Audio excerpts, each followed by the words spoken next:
4 जुलाई 2023 को ये सुनवाई होगी और वो दिन बहुत ही क्रिशल होगा। मैं आपको बता देता हूं, क्योंकि जाति जनगणना पे जो कहीं ना कहीं 2 चरण इनका हो गया था, तीसरा चरण में यही दीनू कुमार सत्य इन्होंने स्टे लगाया था। और मैं आपको स्टे लगाना हमारा मकसद, संघर्ष 4 साल से लगातार हम पटना के सड़कों पे संघर्ष किए।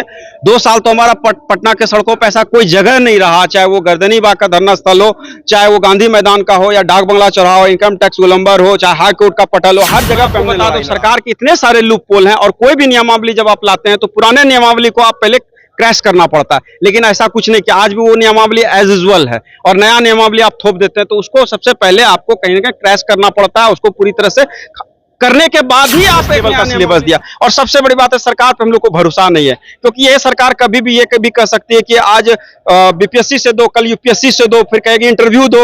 ये कब तक चलेगा और कब तक हम इस मुखालफत में रहेंगे? और नीतीश कुमार जी का जो स्टैंड है वो स्टैंड क्लियर नहीं है। आज यहाँ कल वहां ये सुधार करे और इसमें सुधार करके नया प्रक्रिया को जो अभी ये करने वाले हैं उस प्रक्रिया में सबसे पहले हम लोग को नियोजन करवा दे, क्योंकि 4 साल हम लोग मुखालफत में रहे, धोखे में रहे और सरकार ने कहीं कहीं धोखा दिया। और कोई भी नियमावली जब आता है तो उसको पब्लिक डोमेन में रखा जाता है। इन्होंने डायरेक्ट नियमावली को थोप दिया और कहा गया कि अब इसको इस प्रक्रिया में सबको आना होगा, इस प्रक्रिया से ही आपको बहाली को कंप्लीट। तो बंटी जी, सबसे पहले जो है हाई कोर्ट में केस दाखिल करने वाले आदमी क्या है, क्या लग रहा है कि जो अभी नया नियमावली जो बनी है क्या वो रद्द होगी?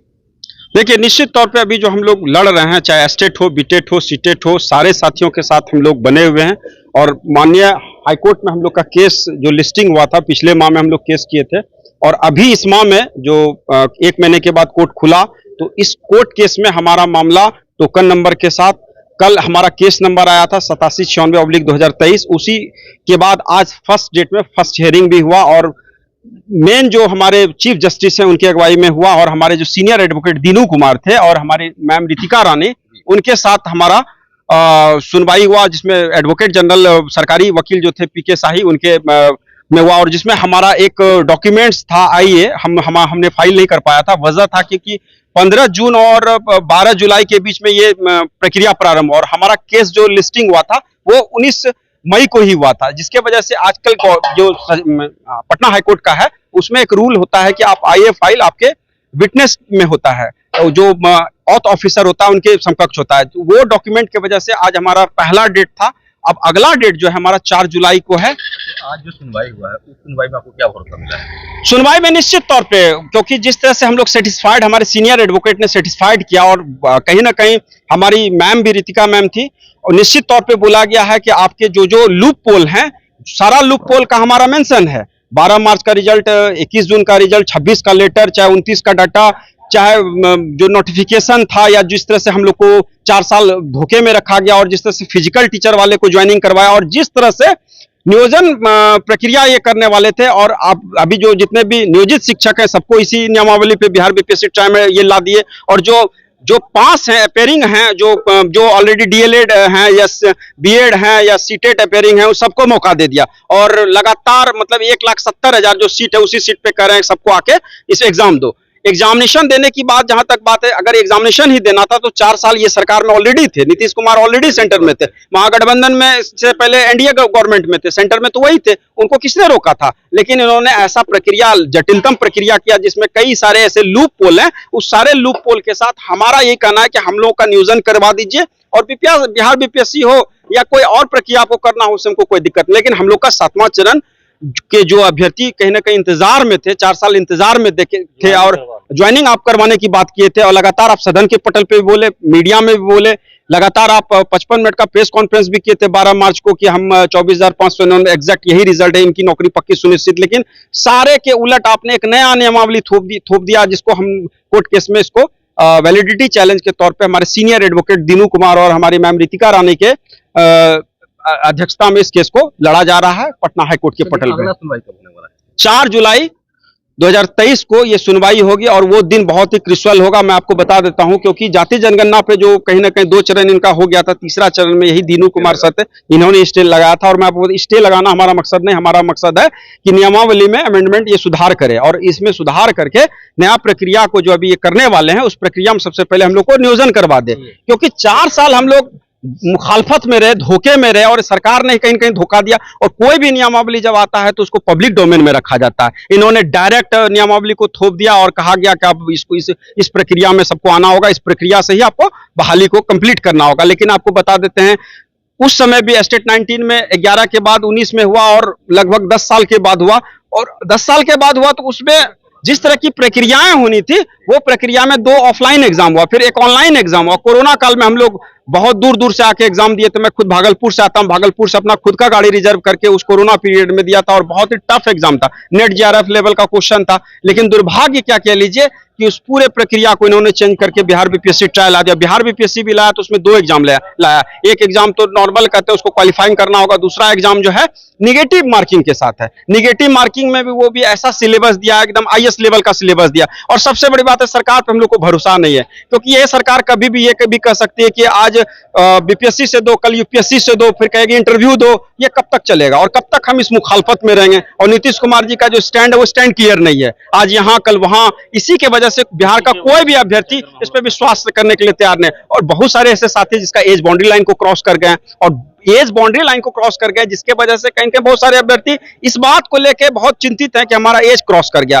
बहुत सारे सीटेट के ऐसे साथी थे, बीटेट के ऐसे साथी थे जिसका एज 50 प्लस हो गया। आज कहीं ना कहीं अगर वो पहले वाला नियोजन प्रक्रिया होता तो शायद उसमें कहीं कोई दिक्कत नहीं होता। लेकिन सरकार ने जिस तरह से धोखा देने का काम किया और जिस तरह से ये नियमावली थोपने का काम किया, इसी के लेके आज हम लोग कोर्ट केस में गए हैं। और इस कोर्ट केस में चुनौती, आज हमारे 3 केस का सुनवाई था। 2 प्रारंभिक शिक्षक संघ का, एक अमित विक्रम जी सर हैं और एक ब्रजवासी सर हैं जो उच्च प्राथमिक के हैं, और एक हमारा था जो नियोजन करवाने के लिए कि हम लोग लगातार 4 साल से सड़कों पे थे। हमारा एक केस है, 3 केस था, और एक केस ऑलरेडी सुप्रीम कोर्ट में था, जो अदर स्टेट वाले ने भी इस नियमावली को सुप्रीम कोर्ट में वैलिडिटी चैलेंज किया था। लेकिन सुप्रीम कोर्ट ने बोला कि आप जाइए, हाईकोर्ट का मामला है, स्टेट का मामला है, वहां से आपको डिसीजन मिलेगा, वहां से ही होने के बाद इस प्रक्रिया में आप सुप्रीम कोर्ट मूव कर सकते हैं। तो कोई भी चीज का कोर्ट का एक प्रोसेस होता है। आप जिस स्टेट से बिलोंग करते हैं उस स्टेट में आप, वो इसलिए कि वो लोग गए थे, डोमिसाइल वहां पे 100% लगा दिया गया है। तो उनका मैं कहना है कि भाई हम लोग एस्टेट भी क्वालिफाई हैं, सीटेट भी क्वालिफाई हैं, बीटेट भी क्वालिफाई हैं, तो हमको भी मौका दिया जाए बिहार के इस 1,70,000 वाले सीट पे। तो ये एक तरह से कह लीजिए एलिमिनेट करने के लिए बिहार बीपीएससी का ट्राई एग्जाम लाया गया। और जो 4 जुलाई को जो होने वाला आपका जो है, जो सुनवाई होने वाला जी, है, क्या उसे पूरा भरोसा है कि उसके बाद जो है कहीं ना कहीं ये जो नया नियमावली है वो समाप्त हो जाएगा? देखिए, एक बात मैं बता दूं, तो कोई भी लॉ को जब आप चैलेंज करते हैं तो निश्चित तौर पे ये विश्वास होता है, उस अभ्यर्थी को विश्वास होता है, और सरकार की रणनीति के बारे में उनको पता है।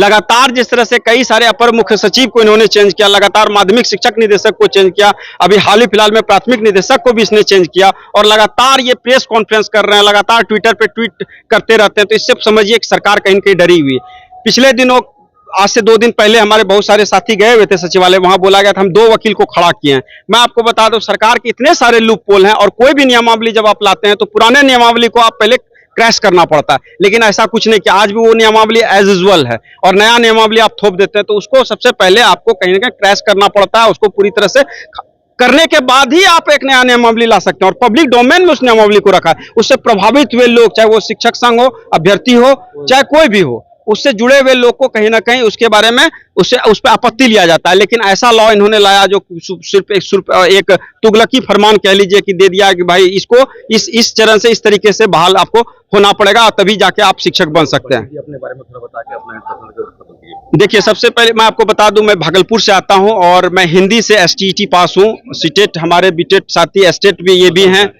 विनायक जी, और ये भी सोशल साइंस से हैं। और ये हम लोग, देखिए, हम लोग संघर्ष 4 साल से लगातार हम पटना के सड़कों पे संघर्ष किए। 2 साल तो हमारा पटना के सड़कों पे ऐसा कोई जगह नहीं रहा, चाहे वो गर्दनी बाग का धरना स्थल हो, चाहे वो गांधी मैदान का हो, या डाक बंगला चौराहा हो, इनकम टैक्स गोलंबर हो, चाहे हाई कोर्ट का पटल हो, हर जगह पे हमने लड़ाई लड़ा, हर जगह पे हमने ज्ञापन भी लगाया, सचिवालय घेरा हो, शिक्षा मंत्री का घेरा हो, हर जगह पे लाठी खाए, सलाखें भी हमारे पीछे लगी रही, हॉस्पिटलाइज भी हुए। लेकिन मिला अंतिम में क्या? बिहार बीपीएससी में क्या मिला? 2 एग्जाम मिला। तो धोखा जिस तरह से सरकार ने हम लोग के साथ दिया है, इसी का जवाब इस बार इनको सदन के पटल पे और कहीं ना कहीं हाईकोर्ट के पटल पे इनको मिलेगा। हमारा नाम बंटी कुमार प्रभाकर रंजन हमारा सर्टिफाई नाम है, जिसके आधार पे हम कोर्ट केस किए हैं, और कोर्ट केस में निश्चित तौर पे हम जीतेंगे, और हमको पूरा विश्वास है, पूरा यकीन है। बिहार के तमाम जिले अभ्यर्थियों से हम कहना चाहेंगे कि आपका भाई, आपका मित्र, आपका दोस्त इस लड़ाई को लड़ रहा है, और पूरी ताकत और पूरी ईमानदारी से लड़ रहा है। जी।